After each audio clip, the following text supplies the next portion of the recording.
Então, bom dia, pessoal. Essa é a nossa primeira aula do curso de Física 3 de 2021/1 do Instituto de Física da UFRJ, tá?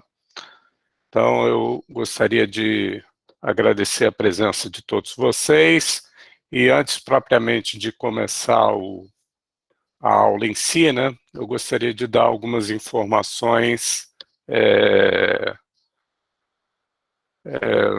de infraestrutura, né, administrativas sobre o curso, tá?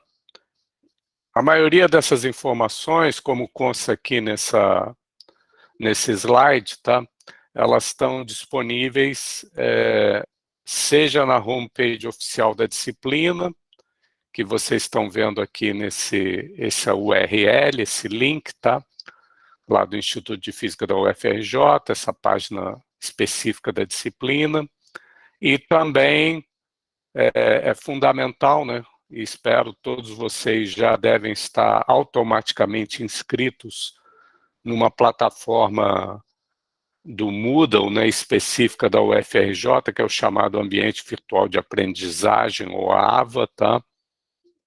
Plataforma essa na qual a gente vai realizar, por exemplo, todos os nossos questionários, todas as nossas avaliações, e tem outras informações adicionais comparadas com a homepage oficial, como, por exemplo, recursos específicos para cada uma das aulas ou capítulos, né, como sugestões de sessões a serem seguidas ou lidas previamente, sugestões de vídeos que vocês podem ver, de outras instituições, ou mesmo gravados por alguns colegas nossos e eu mesmo em outros períodos, aulas gravadas, tá?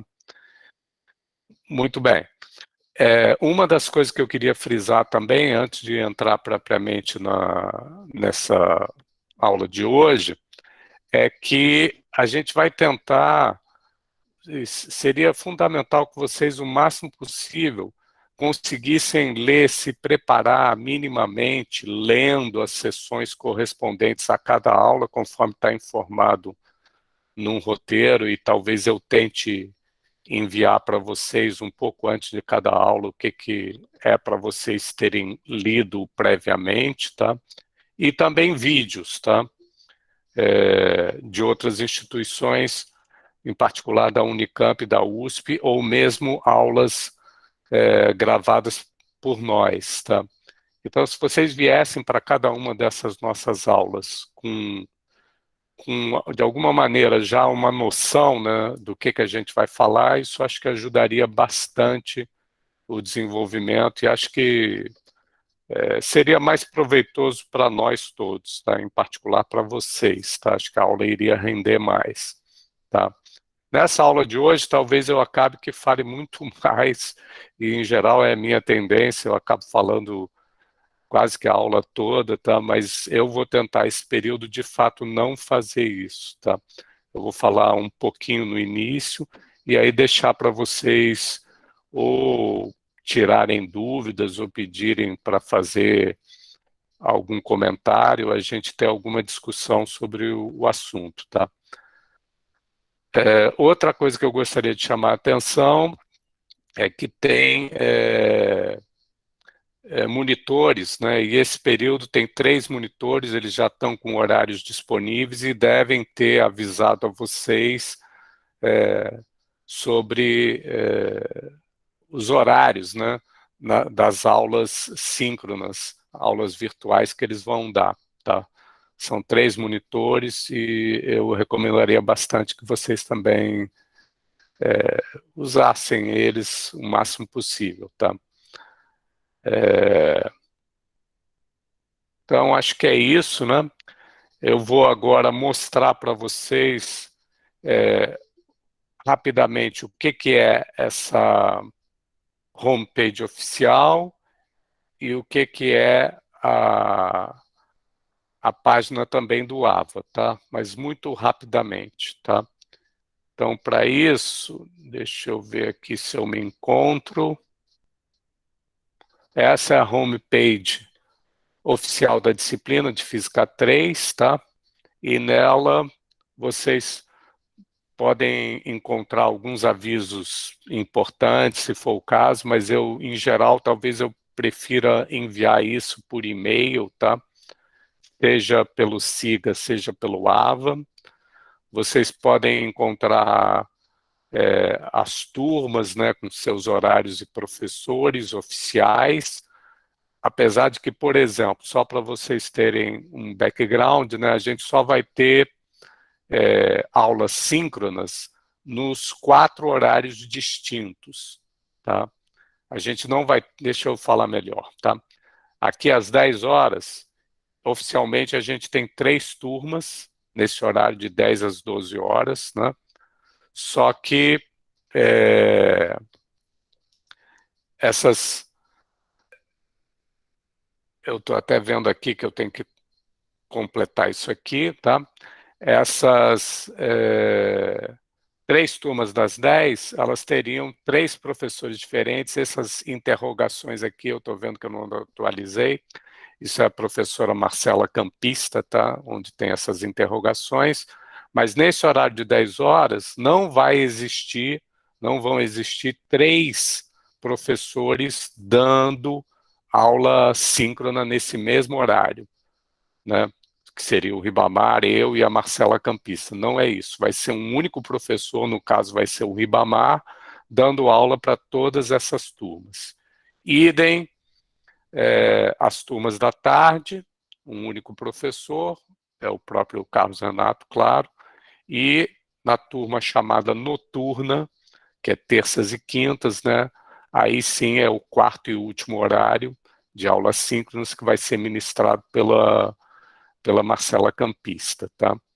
Então tem monitoria, tem cronograma, por exemplo, nas nossas turmas tem aqui o cronograma explícito, o que a gente pretende cobrir cada capítulo nas diversas aulas em verdinho, tem as avaliações, que vão ser sempre aos sábados, tá?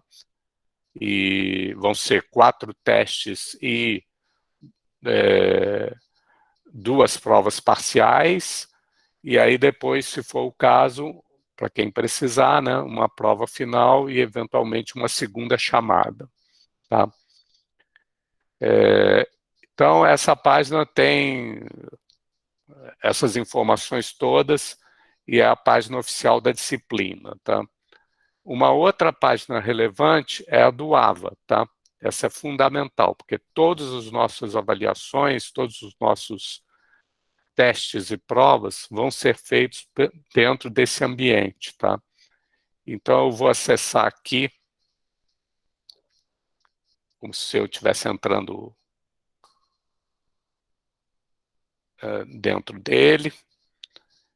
E aí o nosso curso, claro, é esse aqui, Física 3 2021/1, tá?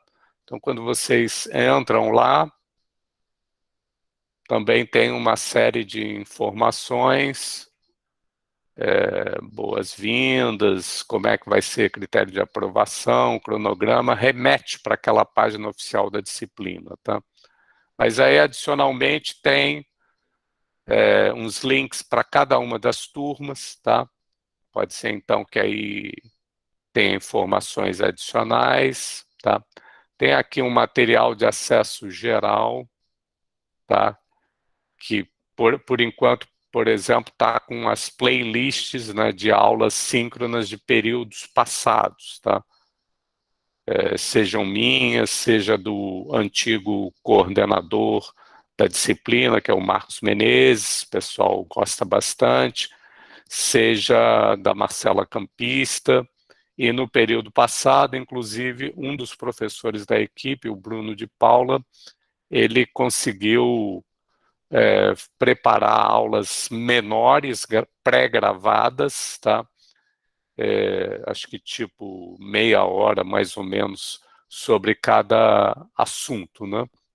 Então, acho que é uma coisa, digamos assim, mais enxuta, tá? Também o pessoal costuma gostar bastante, tá? É aqui dentro desse ambiente que a gente vai ter as nossas avaliações. Eu já coloquei disponível para vocês, imagino eu, deve estar visível para vocês, as instruções para a primeira avaliação, que é um teste 1, né, de 4 que a gente vai fazer, e conforme vai acontecendo, chegando a época, né, a gente tem os outros questionários vão sendo abertos também. E tem os recursos por capítulo, né? Em particular, a parte de roteiro, por exemplo, desse nosso capítulo primeiro, né, o capítulo 1, eu vou tentar, ela já está atualizada, e a equipe, em princípio, ela vai tentar seguir mais ou menos todo mundo em sincronia, tá? Cada professor nas suas aulas dá o que está listado aqui em cada uma das aulas, cada professor aí de acordo com, né, o jeito dele, mas, por exemplo, nessa aula de hoje, as sessões que, em princípio, a gente pretende cobrir são essas 2 primeiras sessões do livro oficial de texto, que é o Young e Friedman, a 14ª edição, mas tem livros complementares, tem recomendações de videoaulas e exercícios sugeridos para vocês fazerem. Na próxima aula, segunda, né, já está aí de novo, e como eu falei, para esse primeiro capítulo, esse roteiro está atualizado. Para os outros capítulos, que o segundo, né, que é a lei de Gauss, isso só vai começar daqui umas 4 aulas, 2 semanas. Então, eu acho que ele ainda não está atualizado o roteiro, né, do próximo capítulo, mas até lá, até daqui a 2 semanas, a gente pretende atualizar, tá? E como eu falei, seria muito bom, tá, pessoal? Vocês tentem fazer um esforço de ler previamente, antes dessa aula síncrona, o que foi sugerido. Não só a leitura, como também assistir as videoaulas, se for o caso, recomendadas, tá? Que aí vocês têm mais jogo de cintura, pode assistir em qualquer outro horário, né? E eu acho que isso, o pessoal de ensino diz que ajuda bastante esse tipo de aula, que às vezes se chama invertida, tá?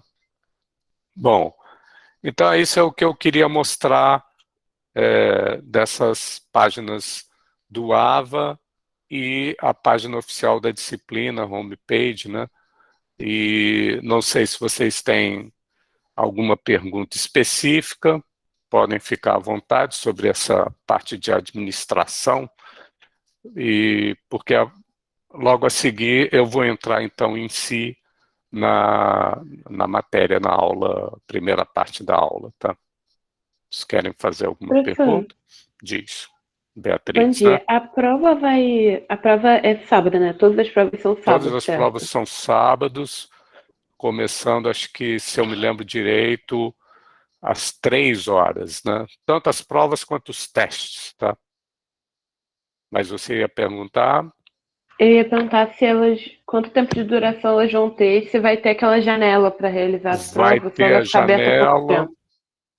isso está tudo já no site, ou aqui, por exemplo, já está, tá? Eu posso te dizer, aqui está dito a janela para a realização da avaliação de 6 horas, né? Ou seja, vocês vão poder entrar, escolher de entrar num período que dura 6 horas, tá?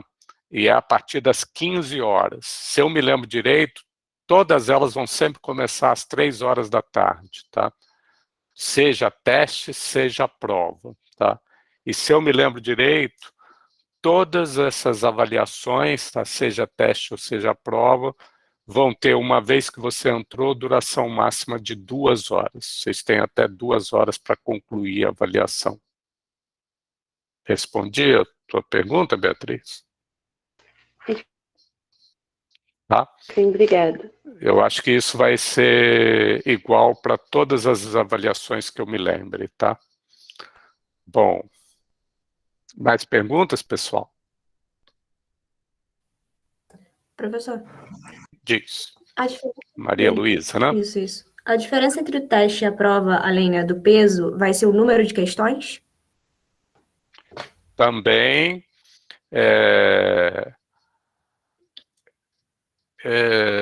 no fundo, acho que talvez seja só isso mesmo, tá? Ou seja, o teste vão ser 4 questões, e acho que para todos os testes, tá?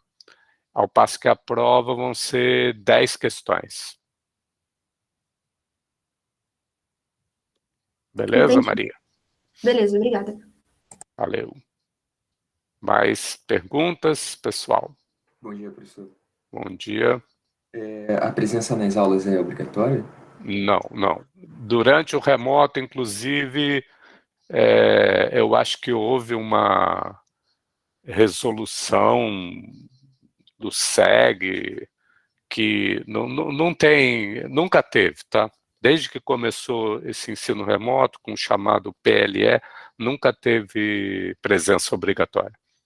E vai continuar não tendo, tá? Você não precisa assistir obrigatoriamente nenhuma aula. Tá certo, obrigado. Valeu. Bom dia, professor. Bom dia, Lucas. Só para saber qual é que vai ser, eu sei que vão ser pesos diferentes, mas qual é que vão ser os pesos dos testes e das provas? 10% está tudo na página, tá, pessoal? Que eu não consegui achar aí no primeiro momento. Você vai lá, mas é 10% para os testes, 90% para as provas, tá? Aqui, critérios de aprovação, tá? Não sei se você consegue ver, está muito pequenininho, mas é 10% para os testes e 90% para a prova, tá? Na verdade está aqui, 10%, 90%. Para descrever, o melhor é como se isso aqui fosse um algoritmo, tá? A gente até tem que codificar isso, né, para calcular direitinho. Então, o melhor é você olhar aí para ver exatamente, porque depende se é 10% na média final, é 10% na parcial, mas você olha e vai entender, tá? Maravilha, obrigado. Valeu. Mais perguntas, pessoal? Todas as provas elas vão ser de múltipla escolha ou elas vão ter uma parte dissertativa? João, né? Sim. João Vitor, não é isso? Sim. Que perguntou, né? Elas vão ser todas só múltipla escolha, tá? Tanto testes quanto provas, tá?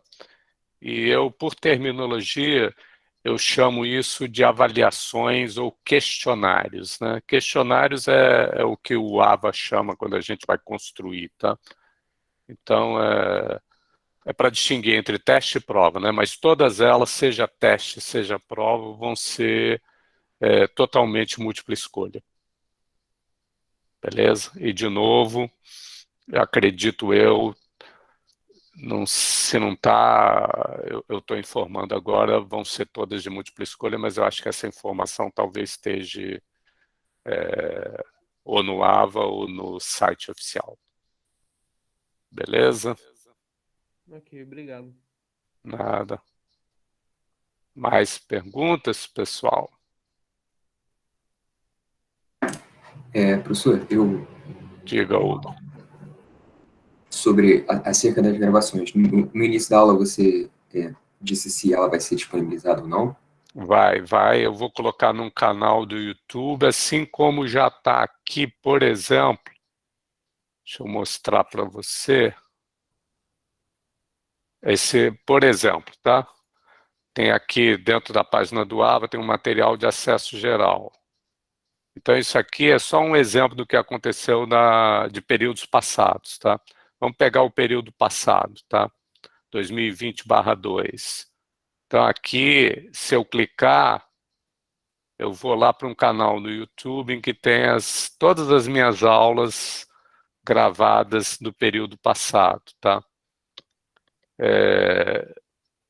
E, analogamente, nesse outro, essa que eu acabei de mostrar foram as minhas aulas gravadas sincronamente, né? Ou seja, como eu estou fazendo aqui com vocês, tá? Já, por exemplo, no período passado, um outro professor da equipe, ele fez uma gravação prévia de certas, eu chamaria talvez de vídeos, né, curtos, menores, tá? de vários tópicos, com a intenção de que os alunos vissem antes de cada aula síncrona. Também está lá disponível num determinado canal, tá? Essas gravações desse professor em particular, ele botou até, acho que públicas, tá? Tá aqui, pública. As minhas eu botei como não listadas, mas as do Bruno estão um pouco, acho que, melhor feitas, tá? O pessoal gosta bastante. Se vocês quiserem ver alguma minha, ou da Marcela, ou do Marcos Menezes, síncronas também está disponível lá. E eu vou fazer isso para essas nossas aulas agora também. Beleza? Beleza, valeu. Mais perguntas, pessoal? Todas, a maioria, acho que dessas, não tem problema nenhum, tá? Vocês podem me perguntar, essa primeira aula é meio isso mesmo, mas a maioria esmagadora dessas informações, elas estão, de fato, seja na página oficial, né, essa aqui, seja dentro do AVA, tá? E os links, para quem porventura ainda não saiba, estão aqui, tá? Eu poderia botar aí no chat. Deixa eu ver se eu não me atrapalho, né? Para quem porventura... deixa eu ver se isso aqui vai funcionar. Professor, desculpa, mas Pode perguntar. o senhor vai dar aula tipo, teórica ou a sua aula vai ser mais para fazer exercício? Olha, a aula de exercício, idealmente o que eu gostaria de fazer, botei no chat os links para a página oficial e logo embaixo para o AVA do curso, tá?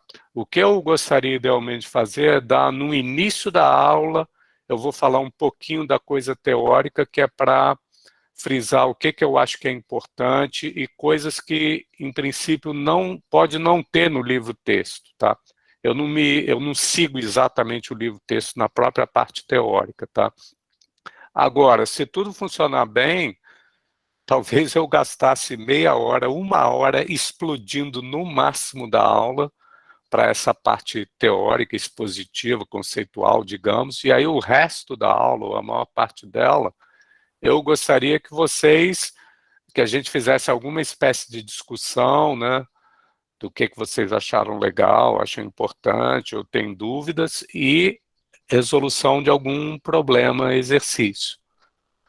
Agora, para ser sincero, em outros períodos eu sempre, por uma razão ou por outra, acho que o pessoal não trazia tantas dúvidas ou não fazia tantas perguntas, não tinha lido antes, acabava que, se vocês pegarem essas gravações que tem lá, de outros períodos, minhas, a maioria esmagadora do tempo era com coisa teórica ou expositiva.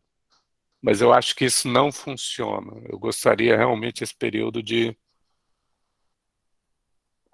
que vocês participassem mais, e para isso acho que seria bom vocês terem lido antes e trazer dúvidas, e eu posso tentar resolver alguns exercícios, reservar um espaço no metade da aula para esse tipo de coisa.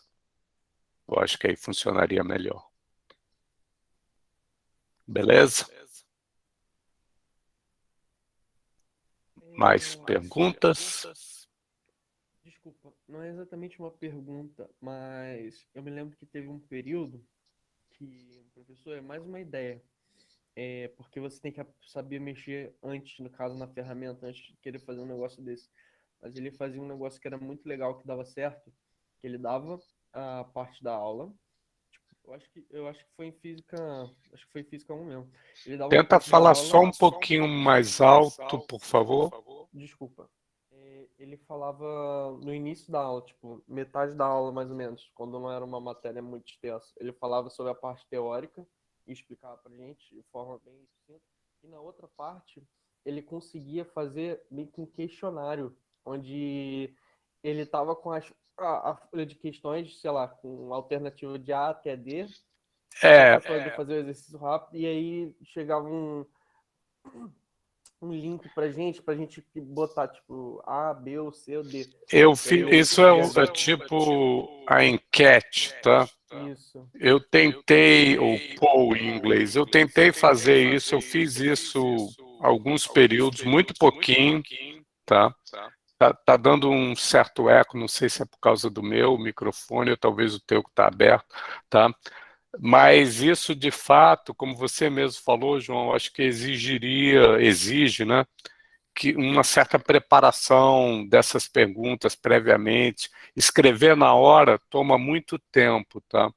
E porque aí, como eu fiz, eu tinha que botar a pergunta, eu fiz na hora e escrevia também as várias alternativas.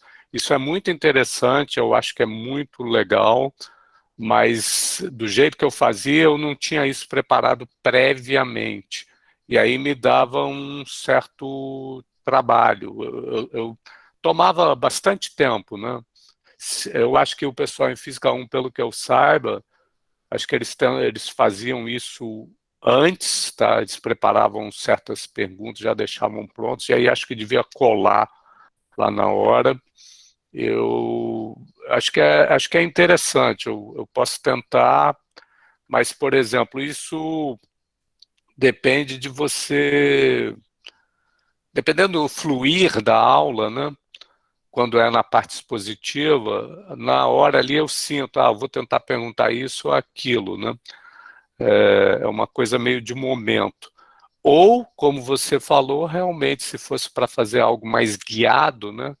Eu poderia já ter essas perguntas previamente preparadas e fazer as enquetes. É interessante porque aí o professor, né, a gente fica sabendo como que instantaneamente o que a maioria... Às vezes eu acho que vocês vão estar entendendo um determinado assunto ou responder uma certa pergunta, vai ser essa a resposta, mas a gente se surpreende quando é uma resposta bem diferente, né? E aí tem que se adequar, né? Se isso acontecer, eu digo, poxa, por que o pessoal pensou isso? Mas eu vou tentar, tá? Às vezes eu não garanto que eu consiga fazer, porque eu gosto das coisas, às vezes, muito certinha, mas vamos ver. Talvez eu tente fazer. Beleza? Então vamos começar propriamente a aula, né, pessoal? Tá bom? E para isso, essa em particular, eu já tinha preparado algumas slides, né? E talvez, se vocês me desculpem, pode ser que ela fique longa, tá? É a primeira aula, as outras, de fato, eu preferiria que vocês tivessem se preparado, como a gente falou anteriormente, à própria aula, tá? Lendo e assistindo vídeos correspondentes, tá? E aí eu espero que essa parte expositiva seja muito mais rápida, tá? Bom, então vamos lá. Ao eu dar esse comando aqui, vai aparecer a minha apresentação e eu tenho duas telas. Numa delas é que vocês vão ver a exposição e a outra das minhas duas telas é que eu vou vai estar a minha cola, entre aspas, algumas outras informações, vocês não vão ver, mas o que eu quero dizer com isso? É que essa própria tela do Google Meet, em que eu estou vendo um pouquinho aqui vocês, o mosaico de todos os participantes, ela vai desaparecer para mim, tá? E de modo que, se vocês quiserem me dar um feedback, um retorno, enquanto eu estiver fazendo essa apresentação, eu pediria bastante que vocês, sem dúvida, façam isso, não no chat, mas de viva voz. Abram o microfone e me façam alguma pergunta, se for o caso, tá? Porque eu não vou ter acesso ao chat enquanto eu estiver fazendo essa apresentação, tá bom? Então eu vou começar.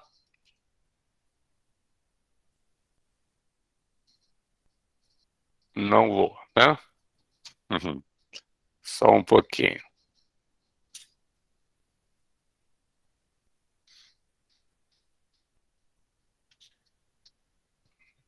Assim.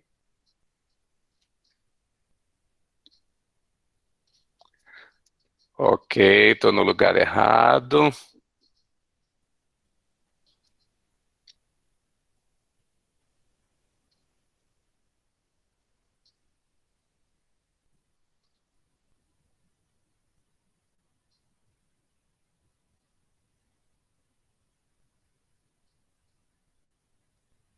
Agora acho que vai.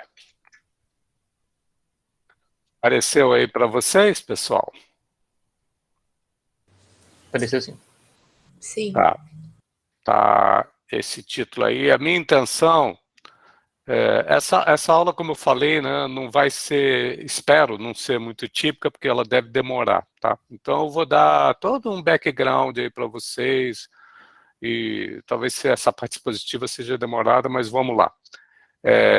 A minha intenção era eu preparar de maneira enxuta e que eu tivesse gravado previamente o que eu chamo de gotas de Física 3, ou seja, eu ia pegar toda a matéria de Física 3 e dividir por tópicos bem curtos, tipo 20 minutos, meia hora.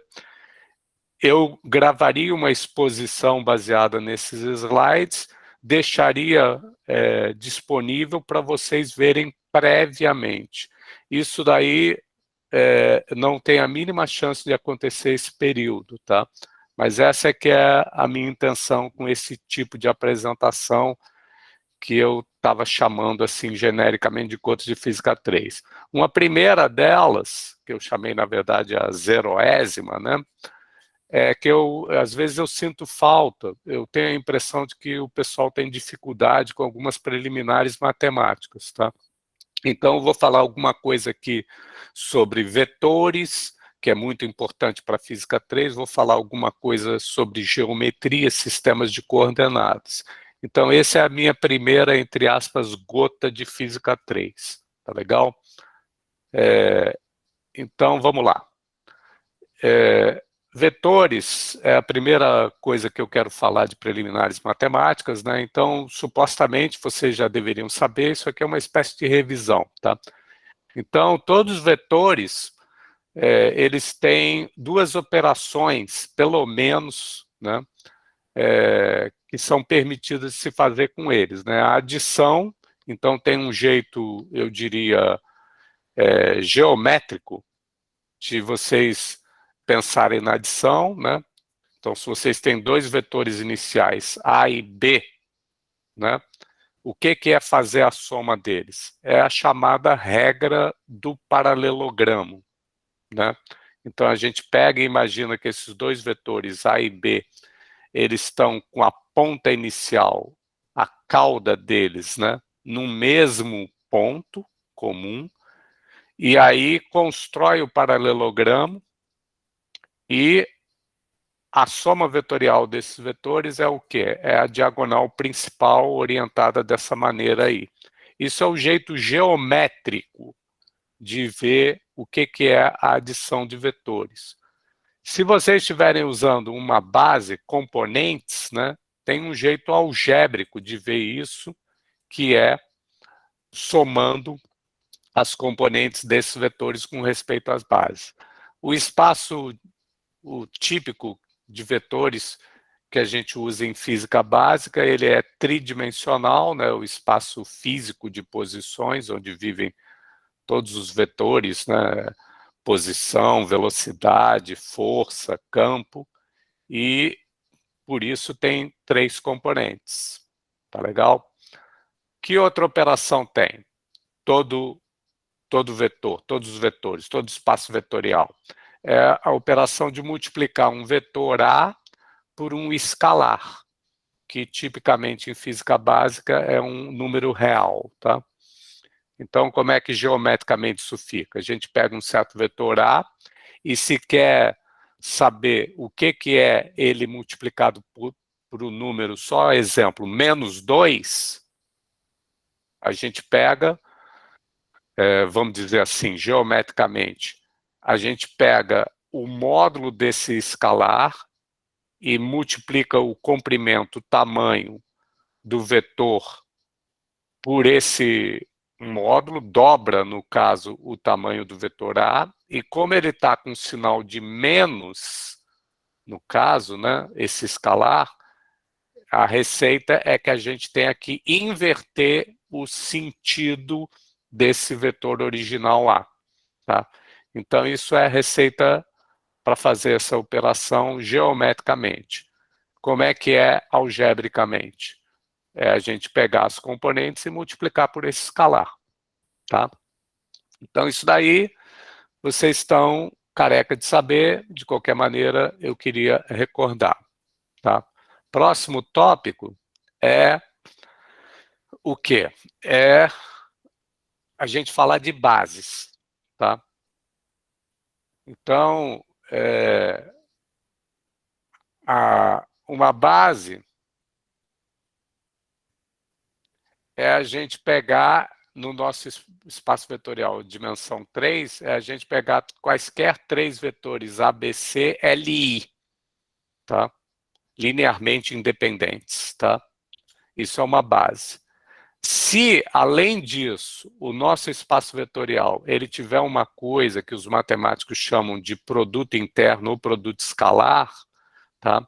A gente vai poder falar de perguntar, aí sim, se esses vetores da base, que poderiam ser genéricos, não teria sentido perguntar qual é o tamanho deles, nem qual é o ângulo que eles fazem entre si, mas se você tem um chamado produto interno, um produto escalar, uma operação adicional, que eu vou já lembrar, que é o chamado produto escalar, aí você pode, em particular, verificar se esses teus vetores da base, ao invés de ser quaisquer 3 ABC, se eles são vetores EI chapéu, 3, né, que tem norma ou módulo ou tamanho, entre aspas, 1, se eles são unitários, e quando são unitários eu vou colocar sempre um chapéu em cima do vetor, tá?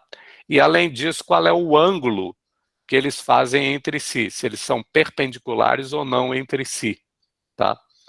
Então, com isso, uma base típica no espaço R3, né, ela tem 3 vetores LI, tá?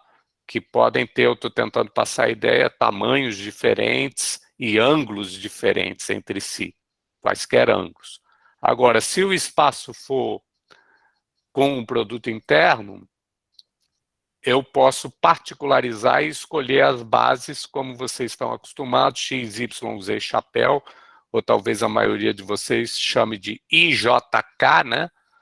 E eu vou preferir chamar X, Y e Z chapéus. Ou então E1, E2, E3 chapéu. Tá? E essas bases, elas são, seus vetores são unitários, por isso chapéu em cima deles, e ortogonais entre si, perpendiculares entre si. E tem um jeito de formalizar essa noção, mas em termos bom, não vou entrar muito em detalhes sobre isso, tá?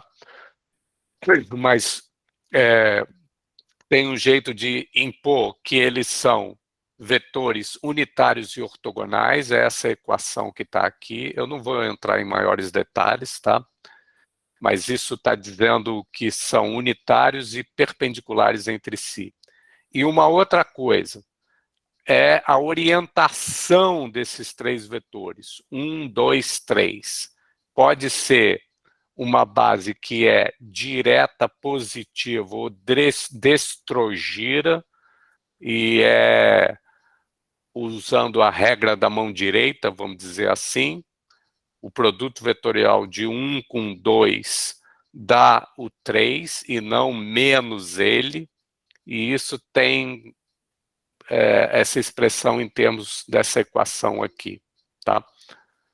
Bom, então isso é que são as bases ortonormais e destrogíras, tá? Ou aqui era para ser euclidiano, tá legal? Isso para que a gente dê sentido à noção de tamanho e ângulo, e se é positiva ou negativa, destrogira ou levogira, no fundo, a gente tem que ter duas novas operações, que são multiplicação escalar e multiplicação vetorial. Eu posso pegar dois vetores e misturá-los da seguinte maneira: ou eu posso misturá-los multiplicando entre aspas para dar um escalar, e isso é chamada multiplicação escalar, tá? E geometricamente é a gente projetar um dos vetores, o B, em cima da direção do A, e aí fazer o produto dos módulos desse A com o projetado, tá? Levando em conta um ângulo, tá? Um sinal. Então, nesse desenho que eu fiz aqui primeiro, como o ângulo entre A e B é um ângulo agudo, o cosseno, portanto, é positivo, aí o produto escalar é um número positivo, nesse exemplo aqui, tá? E isso é a maneira geométrica de ver o que é um produto escalar, tá? Em termos de componentes, em coordenadas, em bases euclidianas, é esse AX, BX mais AY, BY mais AZ, BZ, tá? Bom, mas tem uma outra maneira de combinar vetores, dois vetores, usando uma coisa que se chama multiplicação agora vetorial, para dar um novo vetor, e não um escalar, tá? Mas sim um vetor. E essa maneira como é que é? Geometricamente, a gente pega os dois vetores iniciais A e B, tá? E esse terceiro vetor que eu vou construir a partir deles, como é que é a receita? Ele vai medir a área desse paralelogramo feito por esses dois vetores A e B, e como ele pretende ser um vetor, né, eu tenho que falar qual é o módulo, a direção e o sentido dele. O módulo é esse que eu acabei de falar, tá? No fundo é a área do paralelogramo formado por eles. Mas eu tenho que falar direção e sentido. E a direção é qual? A direção é perpendicular ao plano formado por esses dois vetores A e B, e o sentido poderia ser para cima ou para baixo. E aqui é dado pela regra da mão direita, tá? E nesse caso aqui desse desenho, se o A está mais para fora da tela de vocês e o B está lá mais para dentro da tela de vocês, o produto vetorial de A com B é esse vetor vermelho que apontaria para cima. Tá legal? Então, essa é a parte que eu queria falar de vetores. Vocês querem perguntar alguma coisa sobre isso, pessoal? Eu tenho uma dúvida, professor. Manda lá, pode falar à vontade. A outra multiplicação, ela é a multiplicação anterior à vetorial. Essa daí, a escalar. Certo. A diferença entre ambas seria a dimensão? Uma está em 2 dimensões, a outra está em 3 dimensões? Não. Ambos esses vetores A, B aqui nesse slide, né? Assim como nesse outro aqui, ambos vivem em 3 dimensões. São vetores num espaço tridimensional, tá? A diferença crucial é que nessa chamada multiplicação escalar, eu misturo esses dois vetores, que são tridimensionais, de um jeito que eu tenho como saída um número, um escalar. Tá? E qual é a receita? É essa aqui geométrica ou essa aqui algébrica. Tá legal? Essas operações, você entra na máquina, que é a operação, com umas coisinhas de entrada, e essa máquina, que é a operação, ela te cospe uma saída. No caso da multiplicação escalar, a entrada são 2 vetores. E qual é a saída? Um número. Tá?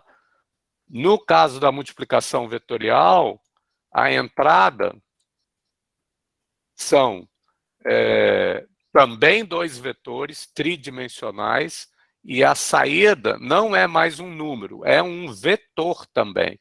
E qual é a receita que essa máquina segue para cuspir a saída?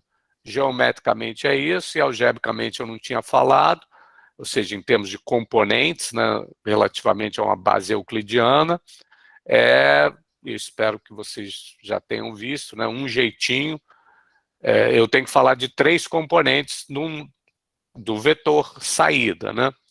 E aqui tem essa receitinha que é o determinante, colocando em forma de matriz, né? Então, a componente x seria a YBZ menos a ZBY, tá?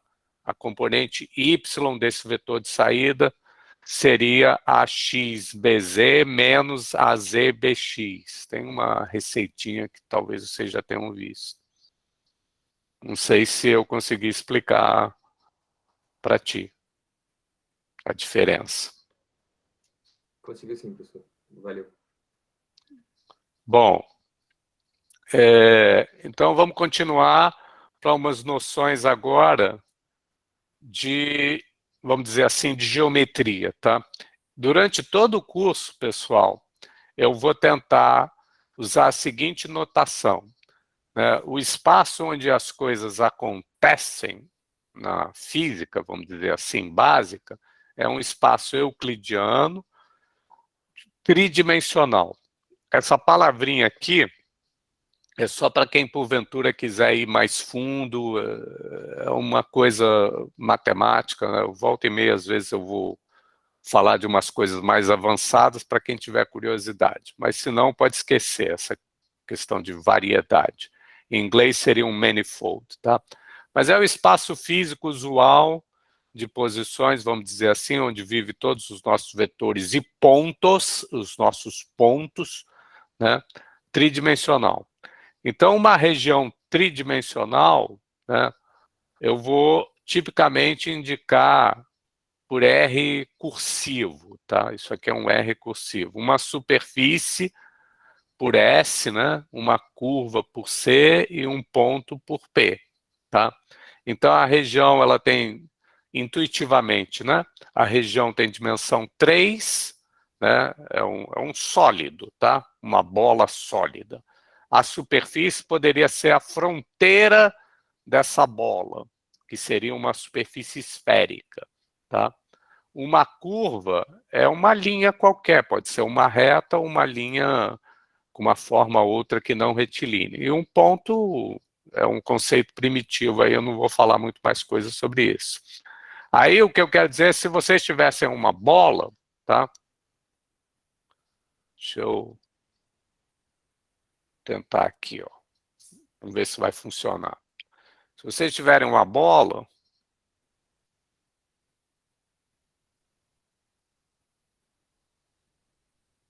tá? Incluindo o interior dela, tá?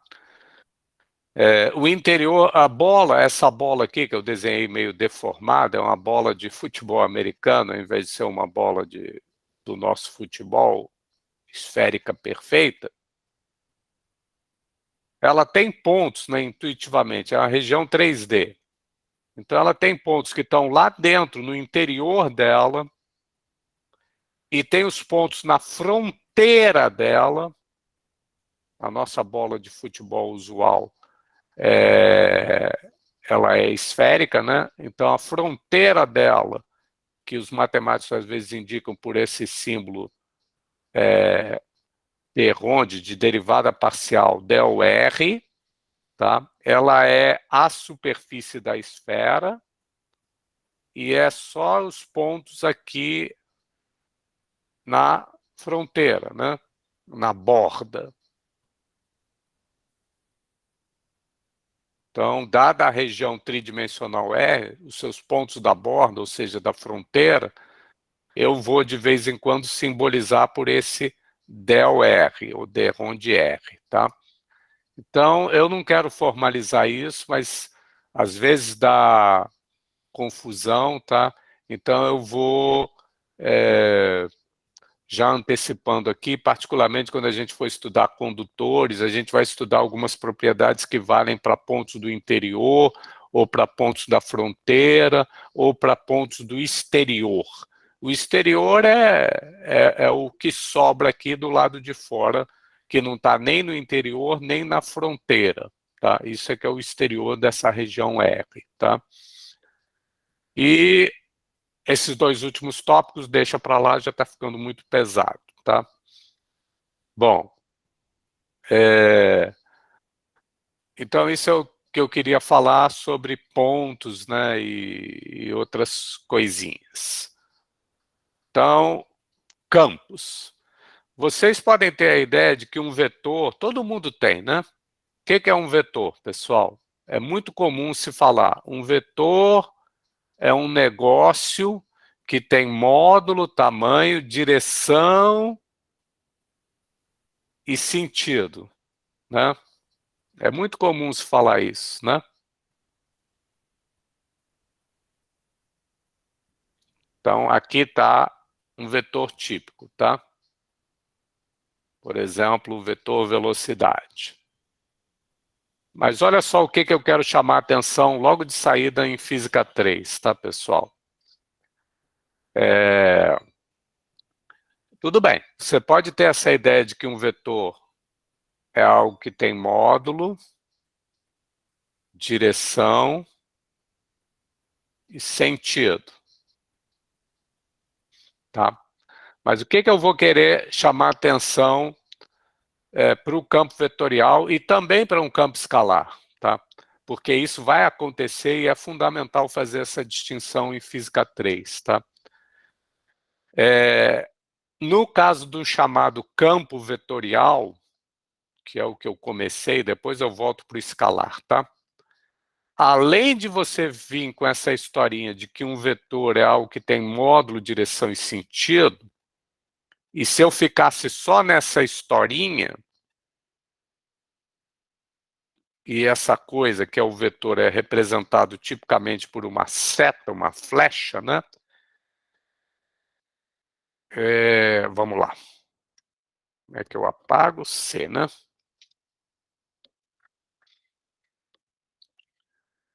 Então, se eu ficar só nessa historinha, eu pergunto para vocês.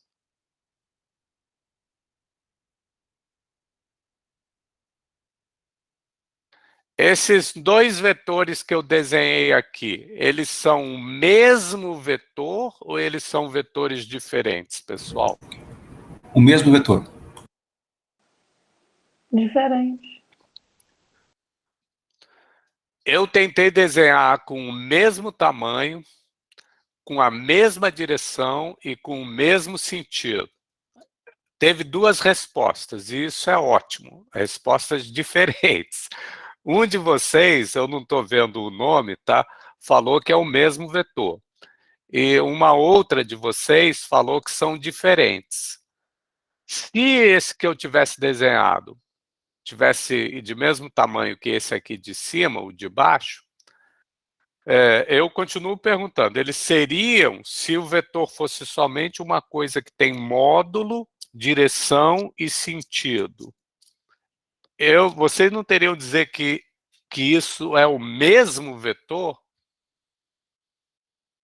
A moça que falou por último, que disse que era diferente, ela não teria que dizer, olha, como essa seta aqui em cima tem o mesmo tamanho que essa de baixo, tem a mesma direção e tem também o mesmo sentido, a gente teria, se vetor fosse só uma coisa que tem módulo, direção e sentido e nada mais, eu teria, como o rapaz que respondeu primeiro, que dizer que esses dois vetores são iguais. Certo ou errado?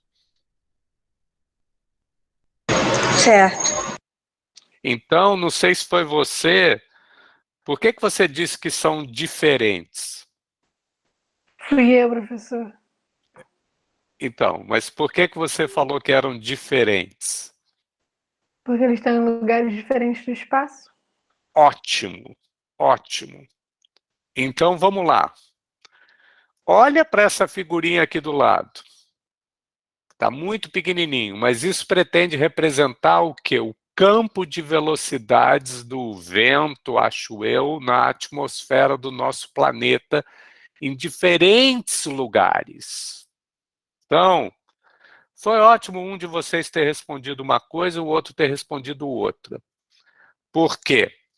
Porque agora pensa nessa situação aqui, ó, desse mapa de velocidade da atmosfera.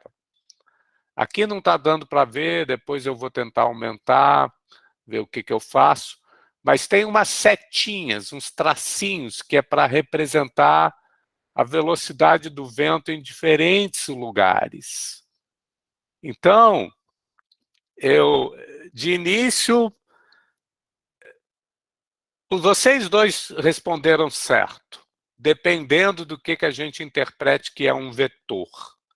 Se vetor fosse só algo que é igual quando tem uma seta que tem o mesmo módulo direção e sentido, esses dois vetores que eu desenhei aqui, eu teria que dizer que são o mesmo vetor. E aí justifica a resposta do primeiro cara.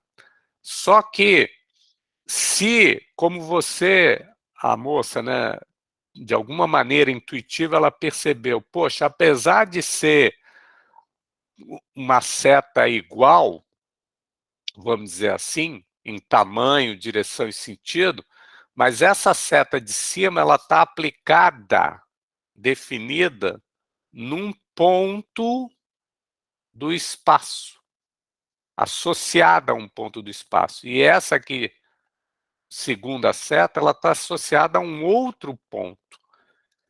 E é importante ou não é, no caso, volta aqui para a atmosfera, eu saber se as moléculas ou as nuvens que estão se mexendo com uma certa velocidade, num certo lugar, como que elas estão se mexendo naquele lugar. E isso nos leva à noção de campo. Um campo vetorial, eu vou começar com ele, foi o que eu comecei primeiro. É importante eu saber se o vento aqui no Brasil, ou no Rio de Janeiro, ele está se mexendo para um determinado lado, ao passo que lá na Europa, né, ele está se mexendo para um outro. Ele pode até, perdão, estar se mexendo para o mesmo lado, com a mesma velocidade em módulo, o mesmo sentido, só que é na Europa. Eu saber onde estão essas setas aplicadas é importante também. Esse conjunto de setas aplicadas em diferentes pontos é o que a gente chama um campo vetorial. Tá? E eu talvez devesse ter falado primeiro no campo escalar, né? Cujo exemplo, talvez mais simples, também representado aqui nesse mapa, poderia ser a temperatura de um fluido. Você quer saber se a temperatura aqui no Rio de Janeiro, a cidade, ela está 30 graus, ela é só um número. Ou se ela é uma temperatura aqui na Antártida, né, lá no Polo Sul, que ela está, sei lá, menos 50 graus. Tá? É importante saber a temperatura, um escalar, ele não é um número, é importante também saber o ponto onde esse escalar está associado. Né? É importante eu saber se eu estou falando da temperatura de 10 graus, ou, vamos pensar 30 graus. É importante eu saber se esse 30 graus é no Rio de Janeiro ou se ele é um 30 graus aqui na África do Sul. Tá? Então, os campos, o que são campos? Seja escalar, seja vetorial. É você associar com cada ponto P do espaço um número, ou perdão, uma grandeza qualquer. Se for um único número, esse campo é chamado escalar.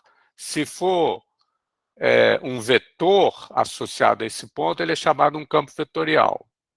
E é claro que um campo ele pode depender no caso da física, né? Ele pode depender. Pensa de novo aqui nesse mapa que está tentando representar simultaneamente não só vetores em cada ponto, campus vetorial, como também escalar em cada ponto, né?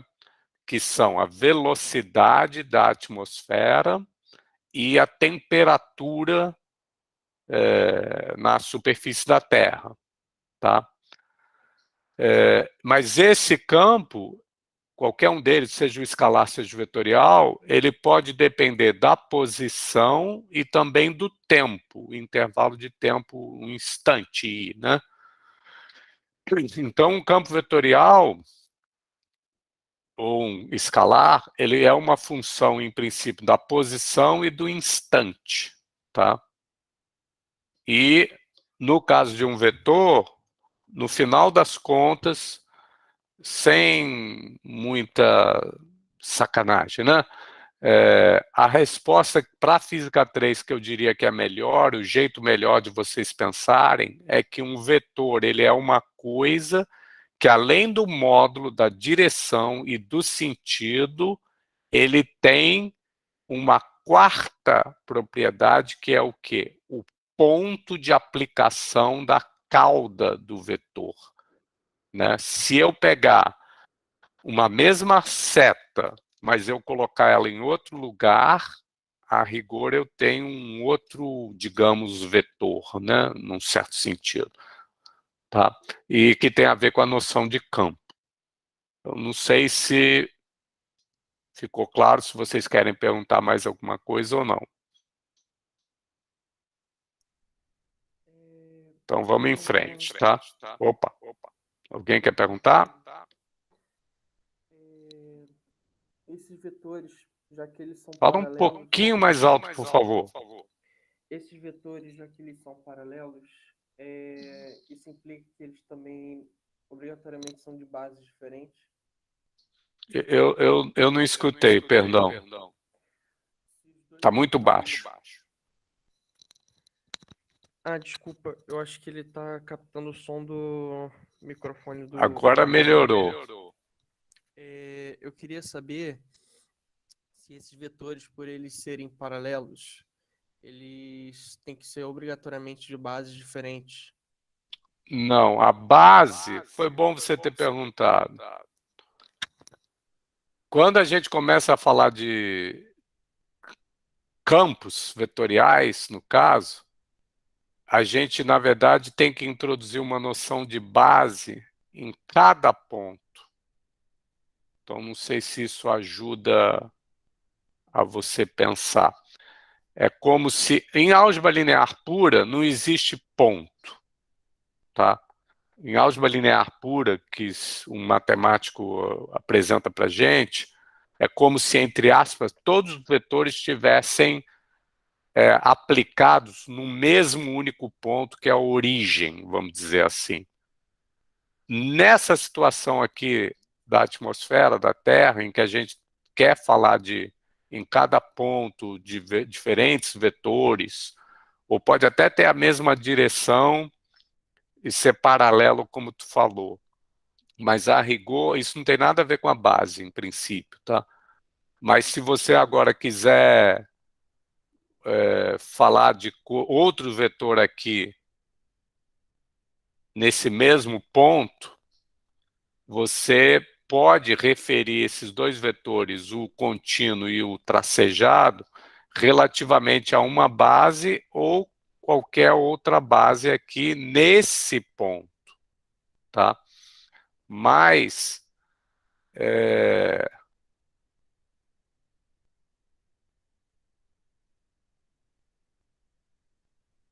se você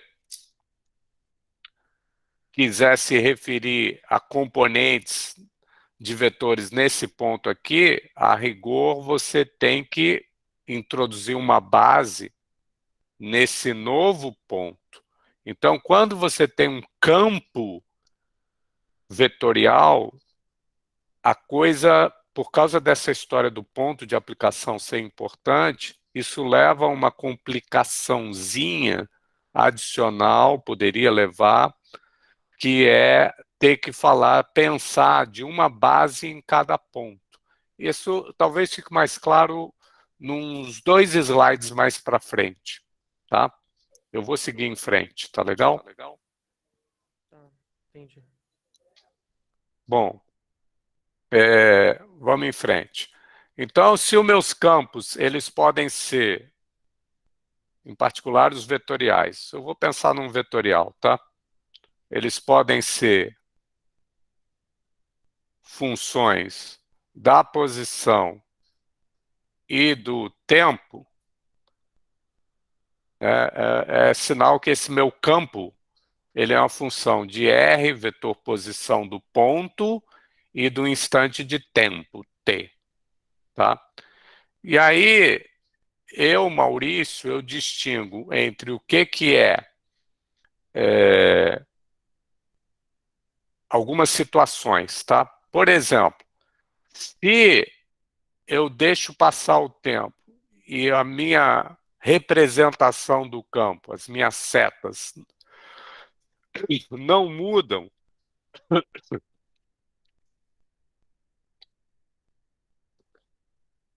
ou seja, se o que acontece agora ou mais tarde na representação do campo vetorial é a mesma coisa, não muda, se aquela figurinha aqui, isso foi uma figura que dá a velocidade da atmosfera em cada ponto hoje, sei lá, às 8 da manhã.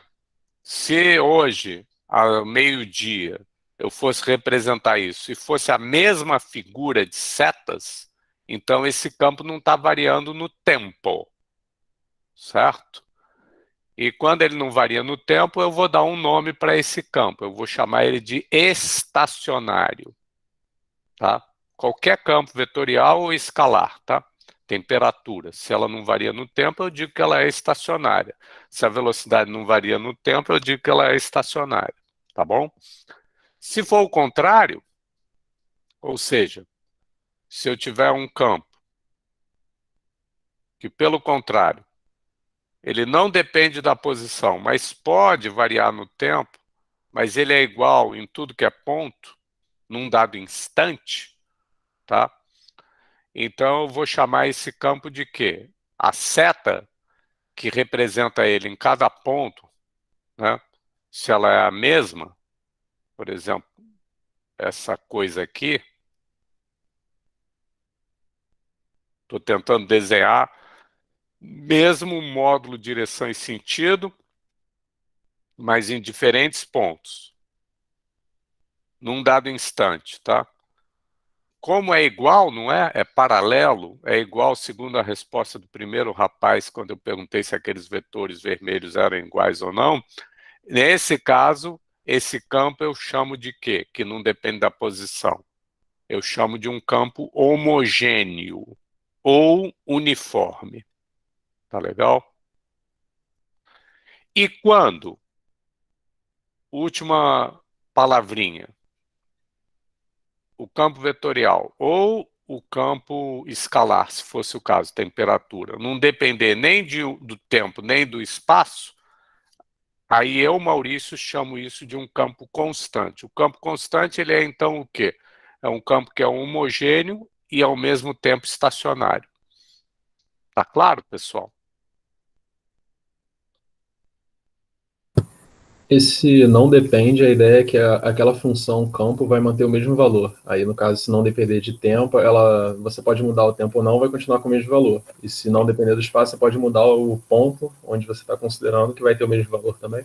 Exatamente. Se você quer uma coisa um pouquinho mais formal, matemática, quando não depende do tempo, quando uma função não depende de uma variável, como é que os matemáticos dizem isso? Que a derivada parcial dessa função com respeito àquela variável é zero. Então, o campo é estacionário quando vale isso aqui. Concorda ou discorda?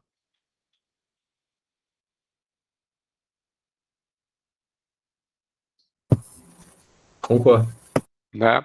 E algo parecido para quando ele é homogêneo. Eu vou escrever uma coisa aqui que, se vocês quiserem, eu teria que explicar melhor, tá?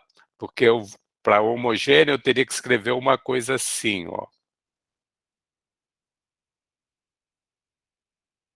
Como é ele não depender de nenhum ponto, né, eu teria que botar, olha que maluquice que eu estou escrevendo, mas isso tem como formalizar matematicamente, tá?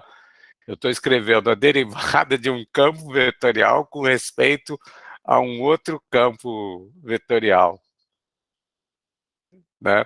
Isso aqui tem como formalizar. Essa aqui é a derivada parcial que vocês estão acostumados. Esse aqui é um pouco mais sutil, mas se vocês quiserem, é isso aqui, ó. Vocês pegam as componentes x, y, z do campo vetorial, derivam com respeito às x, y, z, ora um, ora outro, e se sempre essas derivadas parciais forem zero, aí esse campo vetorial V, ele é chamado homogêneo e uniforme. Deu para entender melhor assim? Professor, Tá bom? Beleza? Professor. Diz, pode falar. A primeira derivada em relação ao tempo pode ser zero e a segunda não ser, né? Sem dúvida nenhuma, foi por isso que eu separei nesses dois itens. Não, mesmo no estacionário. Assim, a segunda derivada pode não ser nula, né?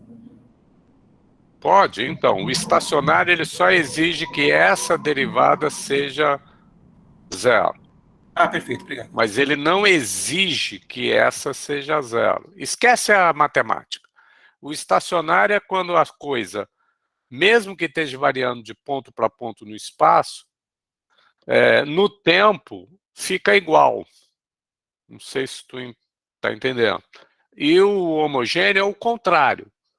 Você deixa passar o tempo, vai tirando fotografia da situação. E aí, apesar, no caso do homogêneo, numa dada fotografia, né, num dado instante, está igual quando você anda ao longo da foto.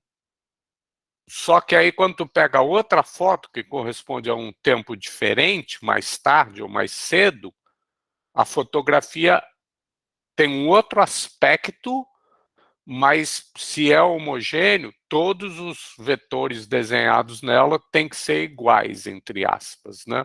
A menos do ponto de aplicação. A minha pergunta, professor, é se um campo pode ser estacionário em um instante e no instante seguinte não ser. Isso é possível? Não, porque para tu testar a estacionariedade, tu tem que testar, ver o que está acontecendo em diferentes instantes, que é para comparar e ver se mudou ou não mudou, né? E se houver aceleração?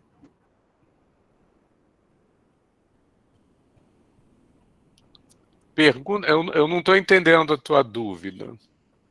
Por exemplo, uma partícula em movimento, né, acelerada. Uma partícula em movimento, uma única partícula. Isso. Você não pode nem me perguntar, por exemplo, com uma certa velocidade, uma certa aceleração. Com velocidade positiva e aceleração negativa. Vamos lá, calma. Tá? Uma única partícula não tem campo. Concorda ou discorda? Por que que eu digo que não tem campo? Vamos lá com calma. Porque só tem um ponto associado ao teu sistema, porque é uma única partícula. Então, se eu te perguntar qual é a velocidade aqui, eu acho que tu teria que me responder, sei lá, não está definida, porque não tem partícula lá. Diferente de um fluido, um meio contínuo, que tem matéria em tudo que é lugar de uma certa região. E aí eu posso perguntar qual é a velocidade de cada uma das partículas materiais. Num ponto vazio, a gente vai ficar filosofando. Acho que não tem sentido eu dizer qual é a velocidade aqui, né? Não tem ninguém, não tem nada ali. Velocidade, para mim, é só associado a uma partícula material. Não existe velocidade, para mim, associada a um ponto vazio. Concorda ou discorda? Ok, concordo. Tá? Então, nesse teu exemplo, eu acho que nem se coloca a pergunta, não sei se tu está concordando. Vou pensar um pouco mais no assunto, professor. Tá Obrigado. bom, depois, beleza. Então vamos em frente, tá? E eu já estou gastando um bom tempinho, mas eu falei que tudo bem, a gente muda o ritmo para a aula para frente. A última coisa que eu acho que eu vou falar é de sistemas de coordenadas, porque isso também vai ser importante em Física 3. Tá? Então, eu vou falar de 3 sistemas de coordenadas típicos, que são cartesianas, esféricas e cilíndricas. Então, a cartesiana, o sistema de coordenadas, qualquer que seja ele é atribuir a cada ponto P do espaço 3 números reais, né? Que vão indicar, por essa tripla numérica, a identidade desse ponto, né? Então, vamos começar com um ponto vermelho qualquer. Aí, como é que a gente define coordenadas cartesianas? A gente pega, além desse ponto P, a gente pega um ponto para chamar de origem, O, cursivo, tá? E aí, o que são as coordenadas cartesianas? A gente pega 3 retas orientadas, que a gente chama de eixos, né? X, Y, Z, e estão orientadas aqui de maneira que os unitários formam uma base aqui na origem ortonormal e destrogira positiva, né? X, Y, Z, segue nessa ordem a regra da mão direita. E aí vocês estão careca de saber, né? Sob pena de eu ficar chovendo no molhado, né? As coordenadas cartesianas x, y, z são o quê? São as direções, são as distâncias até cada um desses 3 eixos, a partir desse ponto P, né?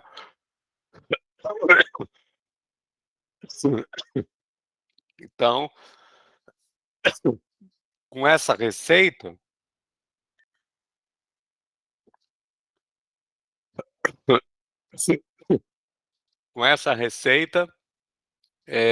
eu associo a cada ponto geométrico uma tripla de números, x, y, z, que a gente chama de a representação em coordenadas cartesianas desse ponto P, tá?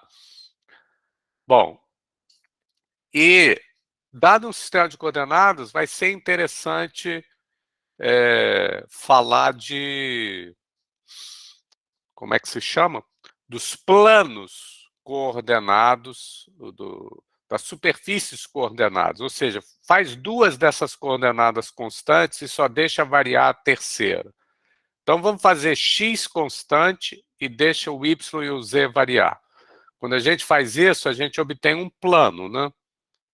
Que corta o eixo x no x0, um valor constante, e é esse plano vermelhinho aí, por exemplo. Se, pelo contrário, fizer y igual a y0 igual a uma constante, tem esse plano azul. E se fizer z igual a z0 igual a uma constante, tem esse plano coordenado verde. Beleza?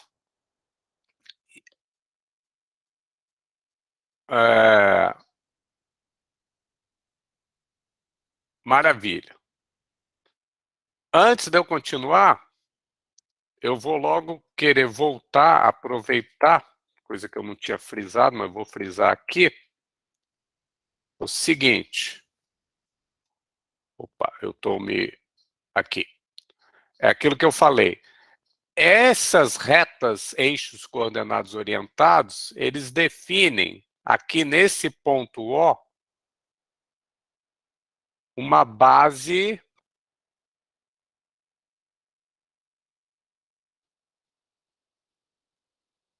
x-chapéu de vetores unitários, x-chapéu, y-chapéu e z-chapéu, e ortogonais entre si. E positivo, né? Destrogiro. Segundo a regra da mão direita, x vetor y é igual a z chapéu, tá?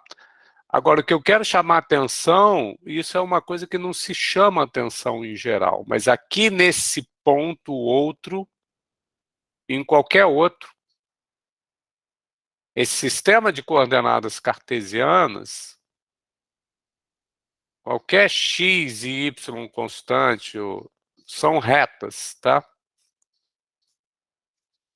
Ele enche o espaço todo com retas, tá? E em cada ponto, em particular esse vermelhinho, essas curvas coordenadas, que no caso são retas, elas também definem um outro x, perdão, x chapéu, y chapéu e z chapéu, que está definido nesse novo ponto P. E não mais na origem O. Só que devido às coordenadas cartesianas serem todas paralelas, como alguém aí falou, é óbvio que esse x aqui na origem O é igual ao x chapéu no ponto P, qualquer outro ponto P. Eles são paralelos. A menos do ponto de aplicação, ser origem ou P ou qualquer outro, esses vetores de base, x, y e z chapéu, são os mesmos vetores, porque tem o mesmo módulo 1, mesma direção e mesmo sentido, só que em outro ponto, ora aqui na origem, ora no P. Estão entendendo o que eu quis dizer, pessoal? Sim. Tá bom? Isso é uma coisa que não se costuma chamar atenção, mas vocês vão ver por que eu quis chamar a atenção disso, tá? Porque agora vai ficar claro no outro exemplo, que é o qual? Sistema de coordenadas esféricas, tá? O que é o sistema de coordenadas esféricas? A gente, de novo, começa com um ponto P qualquer, ao qual a gente quer associar 3 números reais. Esses números são R, θ e φ. E eu tenho que dizer como que eu defino coordenadas esféricas. E vocês sabem. Continua tendo uma origem O, a partir da qual a gente define um raio vetor desse ponto genérico P vermelho com respeito a essa origem. E como é que a gente constrói as coordenadas esféricas? É assim, vê se vocês concordam. A gente pega, começa escolhendo um eixo, uma reta orientada, Z. Tá? Aí, o que a gente faz? Dada essa reta, perdão, vamos lá. Primeira coisa que a gente faz. Essa coordenada R, associada a esse ponto, vai ser simplesmente a distância entre esses dois pontos, origem e o ponto P. É isso que é o R. O que vai ser a próxima coordenada, segunda θ? Cuidado, porque às vezes tem gente que chama esse meu θ de φ e tem gente que vai chamar o meu φ de θ, tá? Então toma cuidado. O meu θ vai ser sempre o ângulo com respeito a esse eixo original Z, que eu vou chamar de eixo zenital, tá? Esse ângulo que o raio vetor vermelho faz com o eixo Z, a gente chama de θ. É a segunda coordenada, tá? E a terceira e última coordenada associada a esse ponto P, como é que a gente define? Dado esse eixo zenital Z, a gente pega o plano cinza, não está dando para ver aí cinza, né? Não sei, é o plano perpendicular, é esse plano aqui, tá? Eu não sei se vocês estão vendo, eu vou desenhar aqui então. Numa das minhas telas dá para ver, na outra É questão de tonalidade e resolução aí. É esse plano aqui que é para vocês pensarem que é perpendicular ao eixo Z passando na origem, tá? Então, o que vocês fazem? Vocês projetam esse vetor vermelho nesse plano azul, e essa projeção, perdão, e aí nesse plano azul, perpendicular ao eixo zenital, vocês escolhem o segundo eixo orientado, uma segunda reta, tá? Orientada. E chama de X. É o eixo, entre aspas, polar. E aí o ângulo que essa projeção pretinha do raio vetor vermelho nesse plano faz com esse eixo polar orientado X, vocês chamam de terceira coordenada φ. Deu para acompanhar, pessoal?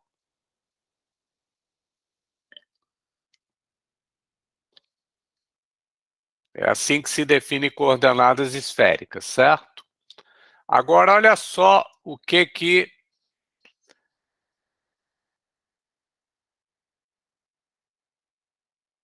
eu não sei se vai aparecer, vamos lá. Apareceu, ótimo. Tá? Olha só o que... Então, dada essas coordenadas esféricas, a gente é capaz de associar a cada ponto P do espaço 3 números, uma tripla numérica ordenada. R, θ, φ, que são as chamadas coordenadas esféricas. Agora, olha o que vai ser diferente comparado com coordenadas cartesianas. Vamos fazer só uma dessas coordenadas ficar fixa, e as outras, perdão, ficar variável. E as outras duas vamos deixar fixas. Vamos começar com R fixo, perdão, isso. Vamos começar com R fixo e as outras duas variáveis, θ e φ, podendo assumir quaisquer valores. Qual é a superfície que vai corresponder a isso? R, um valor fixo, e θ e φ variando como quiser. Isso vai dar que superfície que eu vou ter que desenhar? Uma esfera. Exato. Então tá aí. Se eu escolher o valor para a coordenada radial de ser uma constante igual a R0 e deixar as outras coordenadas θ e φ variarem, o que eu obtenho é uma superfície bidimensional esférica, tipo essa daí, centrada na origem, concorda? E vamos continuar agora para o θ, ou seja, faz o θ ser fixo e o R e o φ deixa variar como quiser, mas faz o θ ser fixo. Esse ângulo, que qualquer ponto que eu imaginar aqui, faz com esse eixo Z, tem que se manter igual. O ângulo de abertura entre o raio vetor e o eixo Z. A superfície correspondente vai ser o quê, pessoal? Um cone? Exato. Ou melhor, um semicone, né? Porque é só a parte de cima dele. Concorda?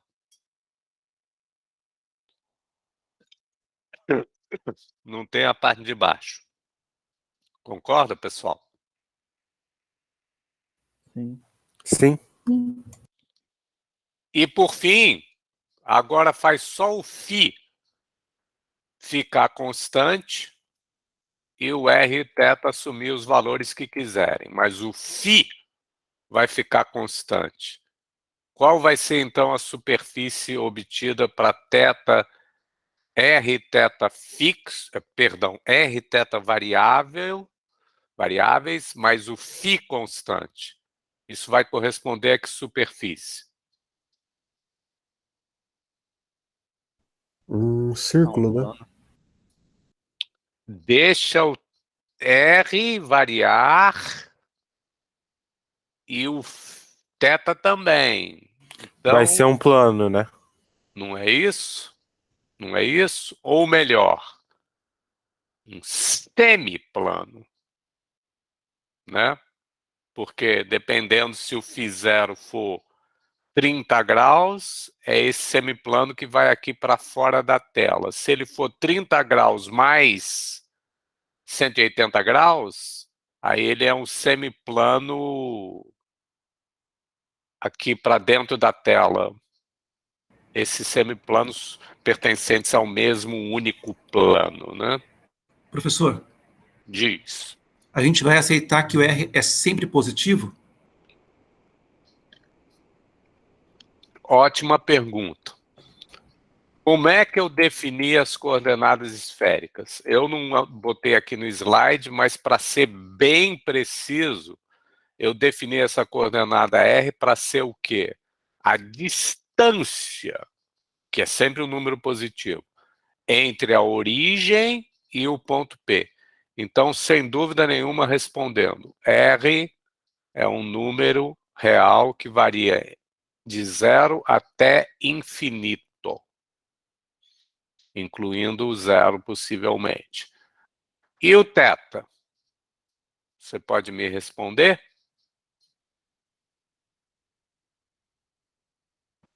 O θ varia entre 0 e 360 graus? Vai dar 180, Pois é. né? Pois é. Aí tem uma liberdade, tá? Porque a gente não quer ter ambiguidade. Tem a opção que é a que eu vou adotar, que o θ vai de 0 até π, ou 180 graus. Então, ele no máximo, quando eu trouxer esse ponto P para aqui para baixo,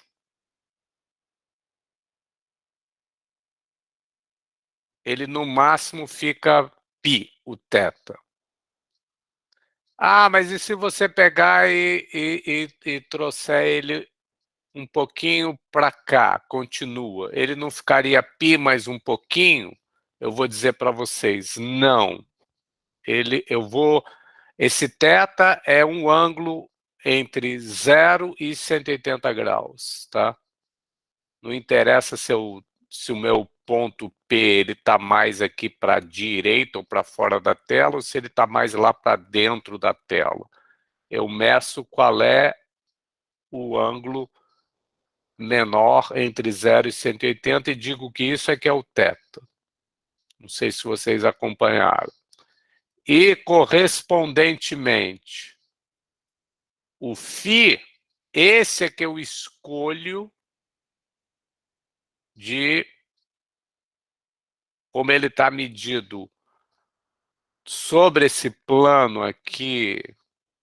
Eu acho que vocês não estão vendo. Numa das minhas telas eu vejo. Na outra, não. Sobre esse plano aqui, ele vai poder variar de 0 até 2π ou 360 graus. Então, esse é que é o domínio de variação dos valores das coordenadas esféricas, tá? E eu não sei se respondeu a pergunta do rapaz aí, R, θ e φ. Se fosse para as cartesianas, é claro que é quanto, pessoal? X, Y, Z cartesianos varia de quanto a quanto? Menos infinito a mais infinito. Sem dúvida, né? Certo? Tá legal? Respondi a pergunta aí do rapaz? Sim, professor, obrigado. Valeu. Agora, o que eu quero Professor. frisar... Opa, fala aí. Você pode explicar de novo por que quando você fixa o φ forma um plano? E olha só, eu vou tentar aqui desenhar, tá? Não sei se eu vou conseguir. O φ ser constante e deixar o θ e o R variar, vê se tu acompanha, vê se... Eu vou pegar E aqui tem um R θφ, tá? Esse φ aqui eu vou te pedir para supor que é φ0 fixo, tá? φ0. Agora, olha só, eu vou pegar esse outro ponto aqui, esse paralelogramo aqui, que tem uns lados tracejados, pensa essa figura plana, o interior dele, pega um pontinho aqui, tá? Esse pontinho outro que eu estou desenhando, vou chamar de P', e ele é para você pensar que ele está nesse paralelogramo aqui, que na verdade é um retângulo, né? Tá acompanhando ou não? Tô sim. Então, vou desenhar um raio vetor dele com relação à origem, tá? Estou tentando desenhar. Eu te pergunto, esse outro ponto P', comparado com P, ele tem ou não tem o mesmo φ0? Tem.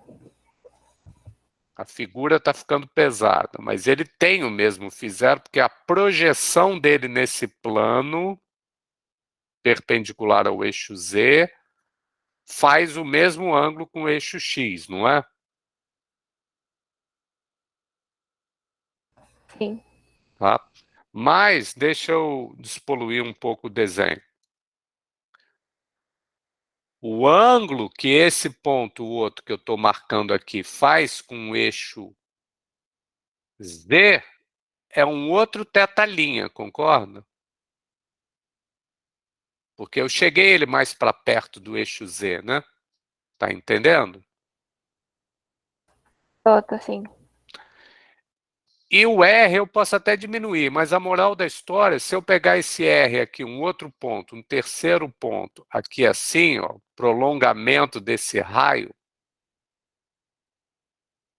e o resto mantido constante, eu vou chamar de P duas linhas, esse ponto ele tem um outro R, comparado com P, mas tem o mesmo θ, a abertura é a mesma, θ, e, no caso, o mais importante, a projeção aqui também continua sendo o φ0. Moral da história, qualquer ponto neste plano, ou melhor, semiplano, né? Expandido desse retângulo aqui, que eu vou achurar, todos os pontos nesse retângulo, deixa eu limpar, todos os pontos nesse retângulo, achurado em vermelho, eles têm ou não têm o mesmo φ0, apesar de terem diferentes θ e R? Tem ou não tem? Tem. E, portanto, isso responde a tua pergunta, não responde? Sim, professor, obrigada. Tá legal? Bom, então vamos lá. E eu estou vendo que eu já estou acabando o meu tempo, tá? Vamos lá.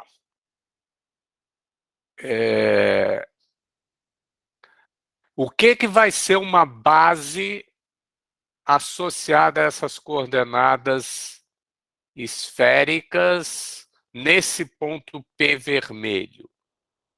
Eu quero que vocês pensem que se eu ando com R, mas deixo θ e φ constante, isso me dá um vetor que eu posso normalizar que eu vou chamar de R chapéu, o vetor radial que passa nesse ponto vermelho aqui. Mas agora, me responde. E se eu pegasse esse ponto aqui, ó,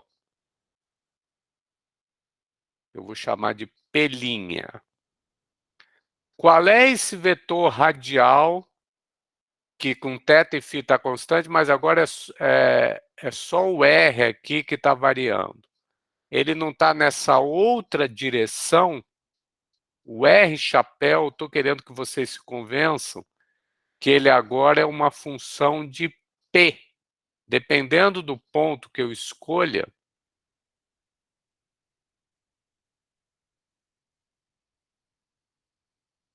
o unitário R, apesar de ele ser sempre unitário,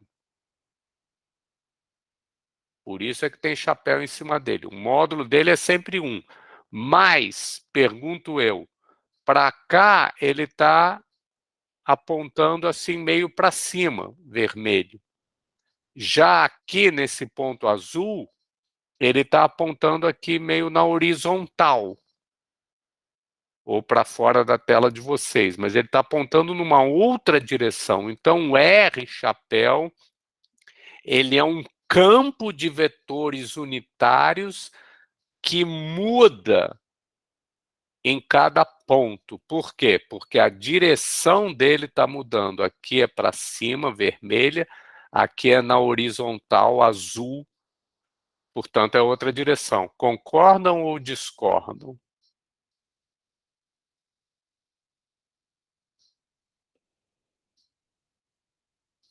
Concordo. Né?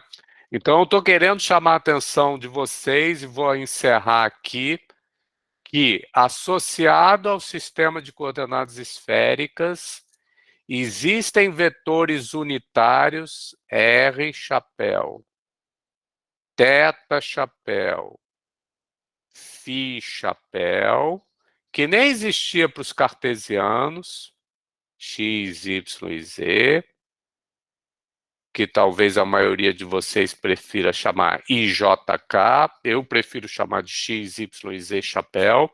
Aqui também tem R chapéu, θ chapéu, φ chapéu, só que, diferente dos cartesianos, que não dependiam de P, era o mesmo campo de vetores unitários de base em todos os pontos do espaço. Associado ao sistema de coordenadas esféricas, como vocês estão vendo, né? O R chapéu, ele é unitário em qualquer ponto, seja um ponto azul, seja um ponto vermelho, seja P, seja P'. Mas acontece que ele varia em direção, por exemplo, de P comparado com P'. Então, esse R é uma função de ponto, muda de ponto para ponto. Idem o θ, e idem o φ chapéu. Nesse ponto vermelho, quem é o θ chapéu? Eu deixo para vocês se convencerem que seria um vetor aqui assim, meio caindo, apontando para baixo aqui. E, por fim, o φ chapéu. O φ chapéu, deixa eu limpar um pouco. O φ chapéu seria um vetor perpendicular ao semiplano φ0 constante, φ constante, seria um vetor meio, a figura não ajuda, em perspectiva, esse vetor que eu estou desenhando aqui, não é para vocês acharem que é o R chapéu, porque ele está mais entrando na tela de vocês, esse φ chapéu. De modo que nesse ponto P, eu vou desenhar aqui do lado, a gente tem uma base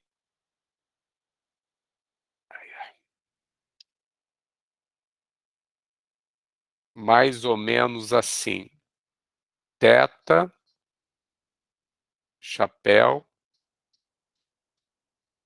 R chapéu, isso era para eu ter desenhado de maneira que fosse perpendicular, e o φ chapéu, agora eu vou desenhar entrando na tela, e eu vou indicar isso com esse símbolo de uma seta que está sendo vista por trás. É φ chapéu. Isso é uma base ortonormal, todos eles são unitários e perpendiculares entre si,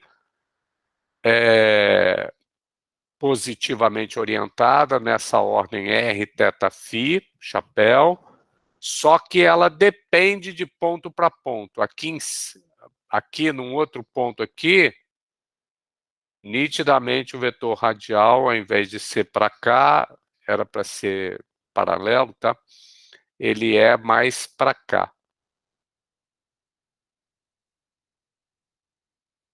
Então, essa base em coordenadas esféricas, R, chapéu, teta, chapéu, φ, chapéu, uma última vez, definitivamente depende de ponto.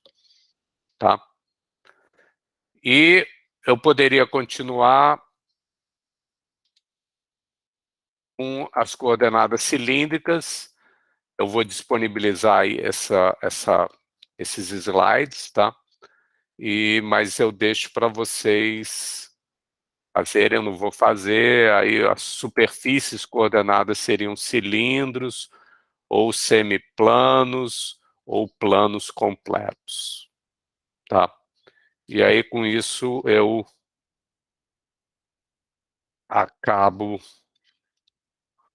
essa apresentação, tá? E, na verdade, volto aqui a ver as carinhas de vocês, e o que eu pretendia era dar uma outra apresentação em que eu falaria de carga elétrica. Esse sim que seria o primeiro tópico. Então, vocês estão vendo como o meu estilo, não, eu acabei que já demorei, já me defasei um pouco, mas isso não tem problema, eu recupero na próxima aula. A gente está com bastante aula esse período, não tem problema nenhum. E eu vou, em princípio, oficialmente, eu vou parar por aqui, vou até parar a gravação, tá? Mas são 8 para as 10, vocês